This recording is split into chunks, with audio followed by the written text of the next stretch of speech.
court has received notification from the jury that they have reached a verdict. Both sides ready to receive the verdict? Ready, Your Honor. Yes, sir. Ladies and gentlemen, this courtroom is very full, and I do not know what this verdict is. But remember, whatever the verdict is, we're in a courtroom, all right?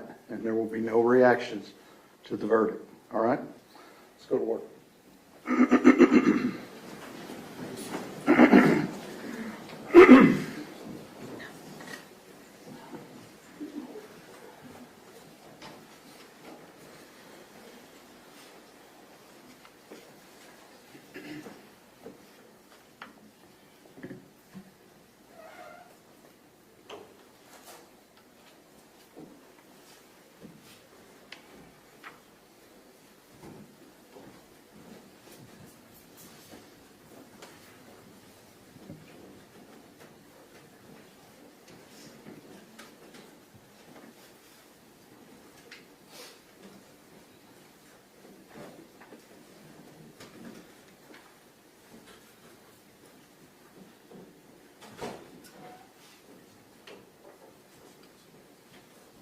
Everyone may be seated.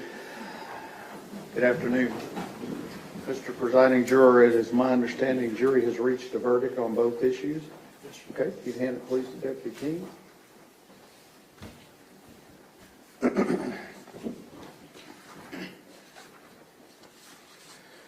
Answers to special issues. Special issue number 1, whether there is a probability that the defendant would commit criminal acts of violence that would constitute a continuing threat to society. Answer, we, the jury, unanimously find beyond a reasonable doubt that the answer to special issue number 1 is yes, signed by the presiding juror.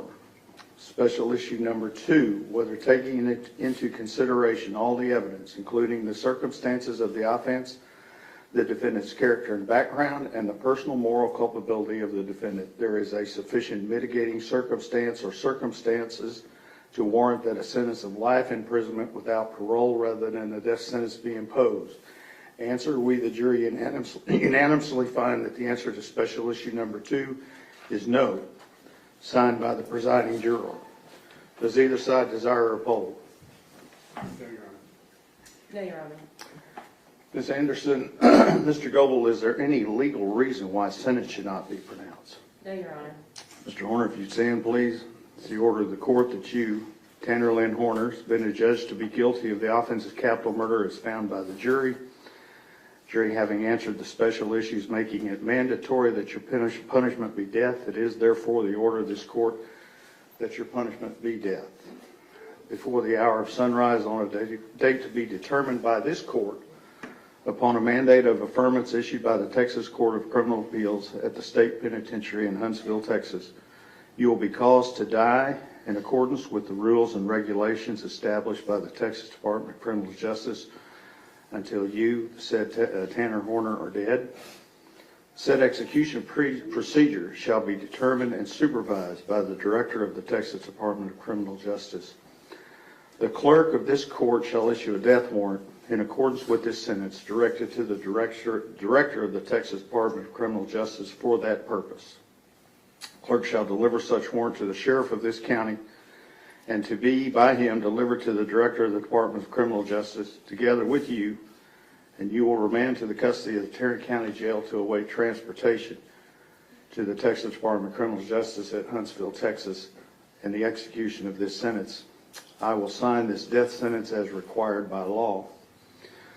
Your appeal of the finding of this guilt by the jury and their determination of the answers to the question in this sentence are automatically appealed to the Texas Court of Criminal Appeals in Austin, Texas. You will be appointed a lawyer to represent you on direct appeal, and your lawyer will receive a copy of the record of this case at no charge. You have the right to have a second lawyer to represent you on writs of habeas corpus. It's a separate matter from your direct appeal. Do you wish to have counsel appointed for your writ purposes? Yes, sir. Okay, then I will appoint you writ lawyers for that. Ms. Anderson, Mr. Goebel, if you will remain on his case pending his decision, and we have all the appellate paperwork filled out, I have received his acknowledgement certification of the right to appeal, and I appreciate you doing that.